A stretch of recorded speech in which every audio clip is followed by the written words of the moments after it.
Welcome you all to my channel. आज हम new topic start कर रहे हैं एडमिनिस्ट्रेटिव लॉ का। तो ये मेरी पहली वीडियो है। आई होप कि आप आगे की सीरीज़ भी लाइक करेंगे, ये वीडियो भी लाइक करेंगे। एंड कोई क्वेरीज हो तो you are free to comment and ask me. तो हमारा आज का टॉपिक होने वाला है evolution of administrative law. Evolution पर पढ़ने से पहले थोड़ा बहुत अगर मैं इंट्रोडक्शन स्टार्ट करूं तो हम देखेंगे कि हमारा इंडिया एक डेमोक्रेटिक कंट्री है।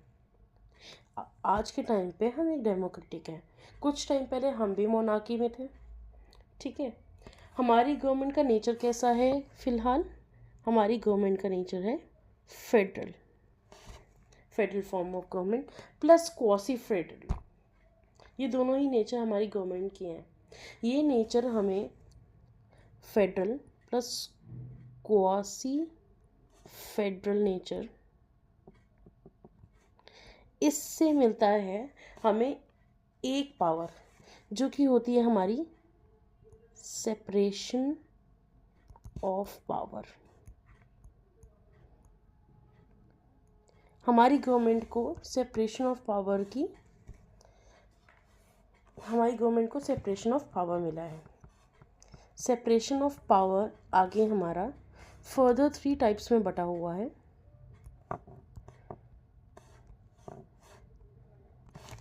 किन किन 3 टाइप्स में बटा हुआ है? Legislature, that is the law making body of our nation. Second is executive,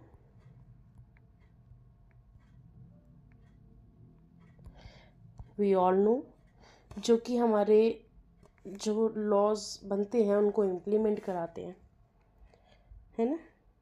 बाकी थर्ड है हमारा independent organ, that is judiciary, that is जो जजमेंट्स देगा हमारे। अगर हमने लॉ इम्प्लीमेंट ढंग से नहीं किया तो हमें पनिश कौन करेगा या कौन डिसाइड करेगा? ये जुडिशरी। तो ये 3 पावर्स जो हैं ये मिलती हैं हमें सेपरेशन ऑफ पावर से। अब एग्जीक्यूटिव पावर जो है इसके अंडर में हमारा आता है administrative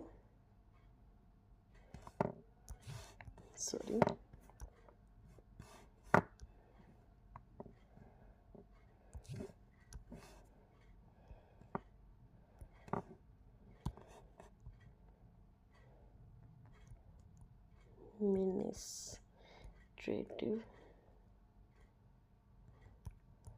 law. So we can say that administrative law जो है वो एग्जीक्यूटिव की ही ब्रांच है, ठीक है।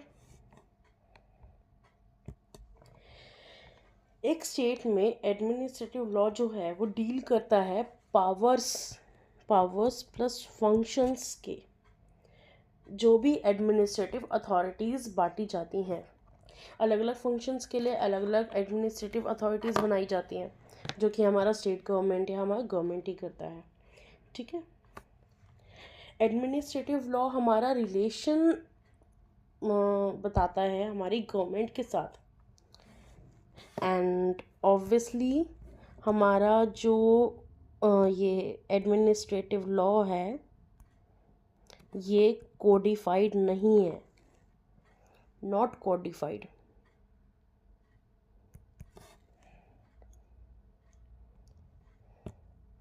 इसमें हमारे जज मेड लॉज या हमारे रूल्स रेगुलेशंस जो हमारी एडमिनिस्ट्रेटिव अथॉरिटीज़ डिसाइड करती हैं वो सब आता है, और फर्दर मॉडिफिकेशंस भी आते हैं इसमें।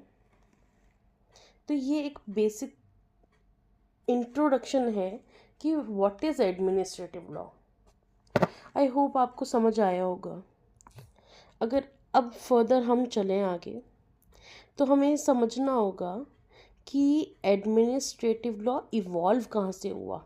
किसी भी चीज़ को जानने से पहले हमें ये तो जानना पड़ता है कि वो कहाँ से आया, कहाँ से बना, कहाँ से इवॉल्व हुआ। थोड़ी सी उसकी हिस्ट्री हमें देखनी पड़ती है।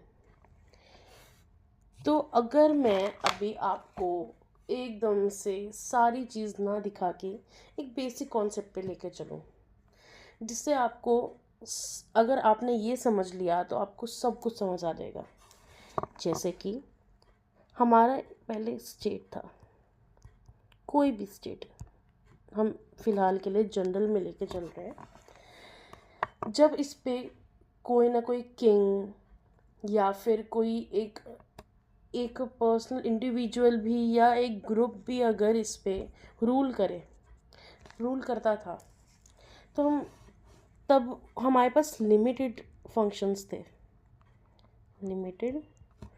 लिमिटेड पावर्स थी, लिमिटेड फंक्शंस थे। ऐसी स्टेट को हम कहते हैं poly state. That is, don't read it as police, as it is poly state. Poly state किसको कहते हैं? जहाँ पे हमारे पास कंट्रोल बहुत कम होता है, एक ही जना सारे फंक्शंस को डील कर रहा होता है, तो ऑब्वियसली वो उतने प्रिसाइजली नहीं कर पाएगा, कोई भी चीज़ उतने ढंग से नहीं कर पाएगा अगर एक ही जना सब चीज़ों को ध्यान दे रहा है तो।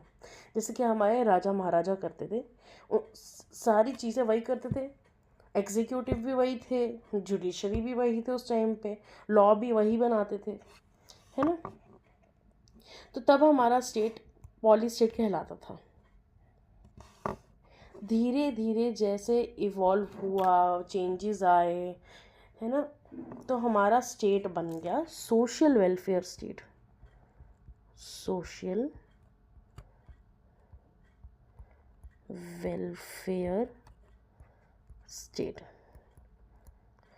जब हमारा स्टेट सोशल वेलफेयर स्टेट बन गया, अब इसके पास बहुत सारी पावर्स धीरे धीरे आने लगी, इन्होंने अथॉरिटीज़ बनना है।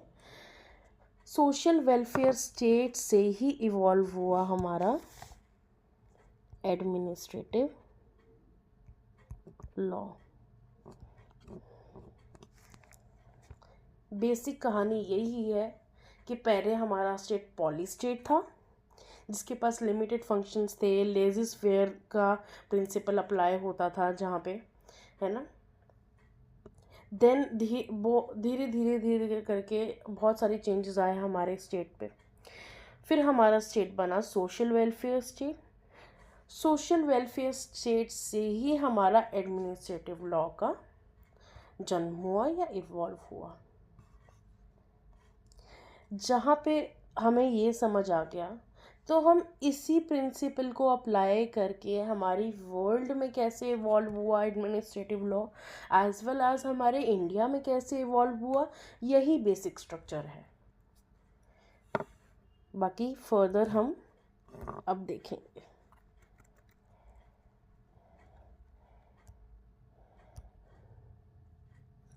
हम बात करें evolution of administrative law as a whole हमारे वर्ल्ड में, तो हम पहले देखेंगे कि ancient India and medieval India में क्या एंशियंट एंड मिडीवल वर्ल्ड में क्या सिनेरियो था। किसी भी स्टेट में, किसी भी कंट्री में कोई भी परफेक्ट एडमिनिस्ट्रेटिव लॉ नहीं बना हुआ था, ठीक है। किंग्स एंड एम्परर्स थे उस टाइम पे, जिनके पास ऑल दी पावर्स, सारी पावर्स होती थी।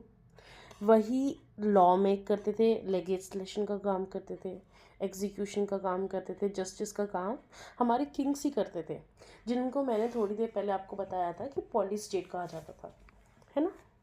जैसे कि एग्जाम्पल देखें, चाइना में कॉन्फ्यूजन ब्यूरोक्रेसी, इंडिया में कौटिल्याज अर्थशास्त्र, यूरोप में डिवाइन राइट्स ऑफ किंग, जिसपे कोई चेक नहीं होता था पावर का। तो ये सब एडमिनिस्ट्रेटिव लॉ के इनिशिएट्स थे, बट पूरा एडमिनिस्ट्रेटिव लॉ नहीं था। फिर धीरे धीरे टाइम बदला, हमने देखा कि फ्रांस का जब रेवोल्यूशन हो गया था, उसके बाद धीरे धीरे इवॉल्व हुआ था ड्रॉइट एडमिनिस्ट्रेटिव। अब ड्रॉइट एडमिनिस्ट्रेटिव क्या है? जॉइंट एडमिनिस्ट्रेटिव एक ब्रांच बनाई गई जो डिटरमाइन करती थी कि पब्लिक एडमिनिस्ट्रेशन में क्या ऑर्गेनाइजेशन होगा, क्या पावर होगा, क्या ड्यूटीज़ होंगी। ठीक है। इसमें जो कोर्ट्स थे वो डेवलप करे हुए। कोर्ट्स को दो पार्ट्स में बांटा गया, ordinary courts and administrative courts.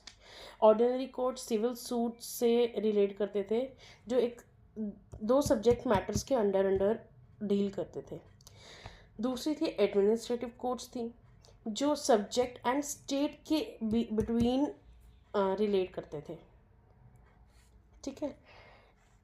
Administrative courts जो थे उसको एडमिनिस्ट्रेटिव ट्रिब्यूनल्स हेड करते थे, जिनको काउंसिल डी स्टेट कहा जाता था। काउंसिल डी स्टेट कहा जाता था। ठीक है।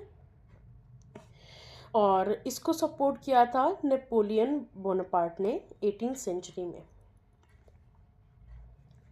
बाकी इसी से इवॉल्व हुआ हमारा एडमिनिस्ट्रेटिव लॉ धीरे धीरे। सबसे पहला इनिशिएट वहीं से हुआ था जो प्रॉपरली तरीके से था। बाकी ये प्रोटेक्शन के लिए था सिटीजन्स की। ठीक है। किससे? आर्बिट्रेरी गवर्नमेंट के एक्शन से, गवर्नमेंट ऐसे एक्शंस कर दे उनसे, है ना। और it develop independently from common law. ये कॉमन लॉ से इंडिपेंडेंटली डेवलप हुआ था, बना था, कॉमन लॉ से बना था। फर्दर हम देखें इवोल्यूशन इन इंग्लैंड। उसके बाद हमारा आता है कि इंग्लैंड में कैसे थोड़ा थोड़ा इवॉल्व हुआ एडमिनिस्ट्रेटिव लॉ। ठीक है। जिसको कॉमन लॉ सिस्टम भी कहा जाता है। No separate administrative courts were there. कोई भी सेपरेट एडमिनिस्ट्रेटिव कोर्ट्स जैसे फ्रांस में बना दिए गए थे, है ना, यहाँ पे नहीं बने थे। ये जो इसके एक्शंस थे एडमिनिस्ट्रेटिव के सब्जेक्ट के, वो जुडिशियल रिव्यू में लिए जाते थे, है ना। जैसे इन्हीं से हमारे ये डॉक्ट्रिन्स डेवलप हुए थे जो आज हम पढ़ेंगे। Rules of law, natural justice, ultra vires, तो ये सारे इवॉल्व हुए थे। ये हमारे इंग्लैंड के कॉमन लॉ सिस्टम से आए थे, जो कि इन डॉक्ट्रिन्स को पढ़ते हैं हम, जिसमें देन फर्दर हम देखेंगे यूएस में, यूनाइटेड स्टेट्स में। ठीक है। इन्होंने काफ़ी छोटी छोटी इंडिपेंडेंट एजेंसीज बनाई रेगुलेट करने के लिए। पूरा सिस्टम तो इन्होंने भी डेवलप नहीं किया था। जैसे कि इन्होंने SEC, that is security and exchange commission बनाए थे। FCC बनाए थे इन्होंने, एजेंसी बनाई थी जो कि रेगुलेट करती थी, जिसको कहा जाता है फेडरल कम्युनिकेशन कमीशन, जो कि रेडियोज़, टेलीकॉम, इन सबसे थोड़ा बहुत रिलेट करता था, है ना। और उन्होंने EPA बनाया था, इन्वायरमेंटल प्रोटेक्शन एजेंसी बनाई थी, जो कि इन्वायरमेंट से रिलेटेड मैटर्स को डील करती थी। ठीक है। उसके बाद धीरे धीरे टाइम इवॉल्व हुआ, तो उन्होंने एडमिनिस्ट्रेटिव प्रोसीजर एक्ट बनाया 1946 का, APA 1946। ठीक है। और धीरे धीरे करके जैसे strong tradition of check balances, due process protection against administrative excess का, इन ये सब इन्होंने धीरे धीरे US ने भी इवॉल्व किया। ठीक है। फर्दर हम देखें कि global trends in 20th and 21st century, इसमें राइज ऑफ वेलफेयर स्टेट्स हुआ। वेलफेयर स्टेट्स बनी बहुत सही जगह। ठीक है। और कंट्रोल एंड रेगुलेशंस बढ़े। ग्रोथ हुई किसमें? डेलीगेटेड लेजिस्लेशन में। डेलीगेटेड लेजिस्लेशन हम डिटेल में आगे पढ़ेंगे। फ़िलहाल के लिए आप ये समझ लो कि हम ये आगे फर्दर अथॉरिटीज़ बांट देती हैं कि आप ये काम करेंगे, तो हम ये डेलीगेटेड लेजिस्लेशन में देखेंगे ताकि काम जल्दी हो जाए। ठीक है। एक्सपेंशन ऑफ एडमिनिस्ट्रेटिव ट्रिब्यूनल्स का एक्सपेंशन हुआ, वो बढ़े। इन सब से क्या हुआ? गुड गवर्नेंस हुई, ट्रांसपेरेंसी बढ़ी, सिटीजन्स का पार्टिसिपेशन बढ़ा गवर्नमेंट में, ई गवर्नेंस आया। ठीक है, तो यही है हमारे इवोल्यूशन एज हम पूरा ऑल ओवर द वर्ल्ड देखें। बाकी नेक्स्ट टॉपिक इसी के अंडर हम देखेंगे कि हमारे इंडिया में बेसिकली कैसे इवॉल्व हुआ एडमिनिस्ट्रेटिव लॉ। इन नोट्स पे आने से पहले मैं आपसे थोड़ा बहुत डिस्कशन करना चाहूँगी। पहले राजा महाराजा सब चीज़ों को कंट्रोल करते थे हमारे इंडिया में, वो भी कुछ हद तक लिमिटेड थी। कुछ टाइम बाद आए हमारे ब्रिटिशर्स। उनका मोटो क्या था? उनका मोटो पैसा कमाना, ट्रेड करना था। धीरे धीरे क्या हुआ, उनमें लालच आया, वो रूल करने लगे हमारे इंडिया पे। बहुत सारे लॉ पास करे धीरे धीरे, जब उनको ज़रूरत पड़ी कि भाई अगर हम रूल करेंगे, हम ऐसे तो रूल कर नहीं सकते, कुछ तो हमें रूल्स बनाने पड़ेंगे। कोर्ट्स भी सेटअप करे थे उन्होंने, हमने पढ़ा हुआ है पीछे हिस्ट्री में। बाकी जब हमारे इंडिपेंडेंस मिली तब हमने सोचा कि हमारी कंट्री तब फाइनल कैसे होनी चाहिए, एक सोशल वेलफेयर स्टेट होनी चाहिए। तब स्टेट के फंक्शंस बहुत ज़्यादा बढ़ गए, बहुत एडमिनिस्ट्रेटिव अथॉरिटीज़ बनाई गई और लॉज को इवॉल्व किया गया। ठीक है, हमारा एडमिनिस्ट्रेटिव लॉ भी उसी से इवॉल्व होके आया। मैंने आपको बताया था ऊपर, एग्जीक्यूटिव ब्रांच से हमारा एडमिनिस्ट्रेटिव लॉ आता है। हमारे यहाँ पे हेड ऑफ एग्जीक्यूशन किसको माना जाता है? सबसे पहले आएगा हमारा प्रेसिडेंट ऑफ इंडिया, हमारे प्रेसिडेंट ऑफ इंडिया, है ना। उसके बाद आते हैं हमारे vice president of India, then ministers and further departments आ जाएंगे हमारे, डिफरेंट डिपार्टमेंट्स जिसमें मिनिस्टर्स बटे हुए होंगे। तो ये थोड़ा सा इंट्रोडक्शन था, क्विक रिकैप था कि हमारे इंडिया में सब चीज़ें कैसे हुई। आगे हम देखेंगे कि सबसे पहला जो चीज़ है प्री ब्रिटिश एरा देखें, ब्रिटिश के आने से पहले तो सेंट्रलाइज मोनार्की थी, जैसे मौर्यंस थे या उसके बाद मुगल्स आए हमारे यहाँ पे। ठीक है, कोई डिस्टिंक्ट फंक्शन नहीं था कि स्टेट किन किन पावर्स को अलग अलग बांटेगी, कैसे कैसे करेगी। सब चीज़ें एक ही जो मेन एम्परर था उसके अंडर ही हो रहा था।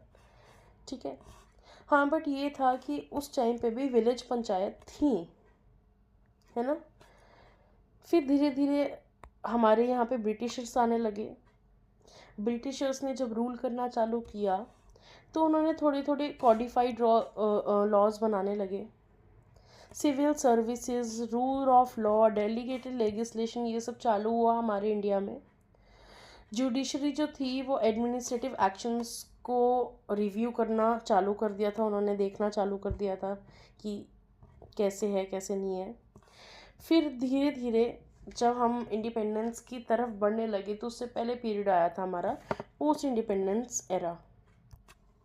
पोस्ट इंडिपेंडेंस एरा में हमने मांग करी थी कि हमारा कॉन्स्टिट्यूशन होना चाहिए इंडिया का, है ना, और जिससे हमारी डेमोक्रेसी हमें मिली भी सही कुछ टाइम बाद। हमने हमारे आर्टिकल्स में क्या क्या ऐड किया था जब हमारा कॉन्स्टिट्यूशन बनाने के लिए हमारी कॉन्स्टिट्यूएंट असेंबली बैठी थी, तो उसके की प्रोविजंस में हमारा था कि आर्टिकल 14 जो कि equality before law, article 32 to 226 भी थे रिट जुरिस्डिक्शन के, जिसमें हमारे रिट्स आती हैं। आर्टिकल 311 जो प्रोटेक्शन है सिविल सर्वेंट्स का। जुडिशल कंट्रीब्यूशन क्या है हमारे इंडिया में, किन किन केसेस से भी हमारा ये जो एडमिनिस्ट्रेटिव लॉ है वो और डेवलप हुआ, डॉक्ट्रिन्स बनी। जैसे डॉक्ट्रिन ऑफ नेचुरल जस्टिस कहाँ से आया था? हमारे मेनका गांधी केस था, Maneka Gandhi versus Union of India, जिसका हमारा पासपोर्ट का है, जिसमें आर्टिकल 21 से रिलेट करते हैं हम, है ना।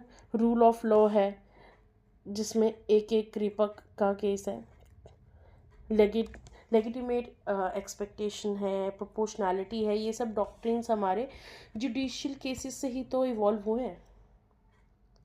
देन फर्दर हमारा आता है ग्रोथ ऑफ एडमिनिस्ट्रेटिव बॉडीज़।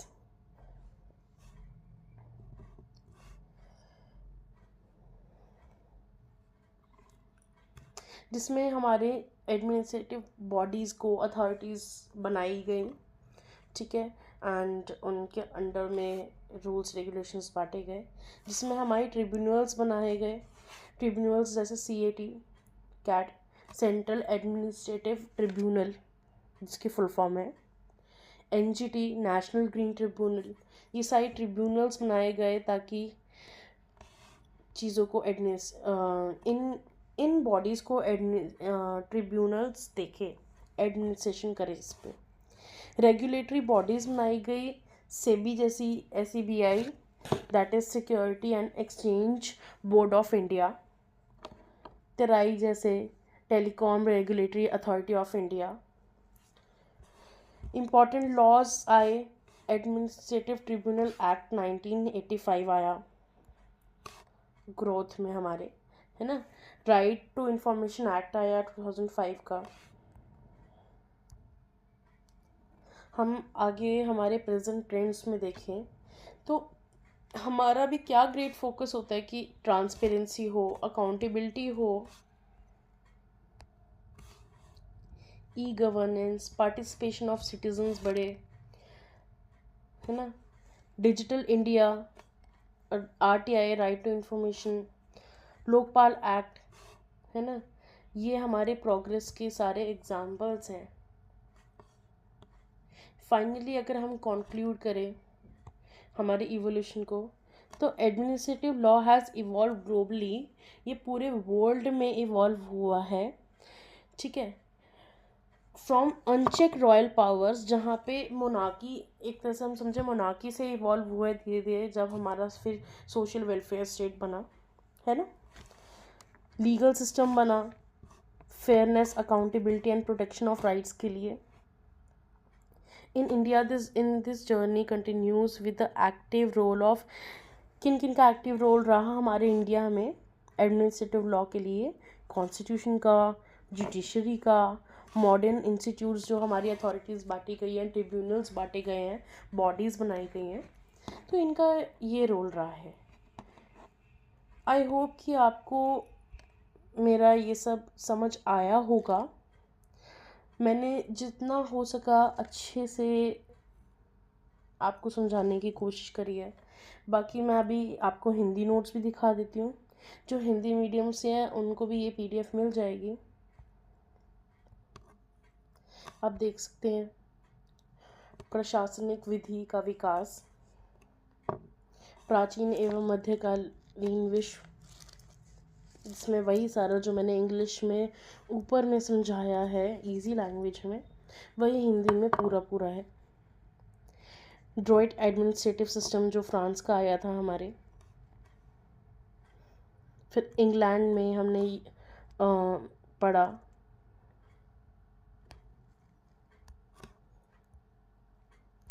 जहाँ से हमारा जुडिशियल रिव्यू, न्यायिक समीक्षा, विधि का शासन, प्राकृतिक न्याय,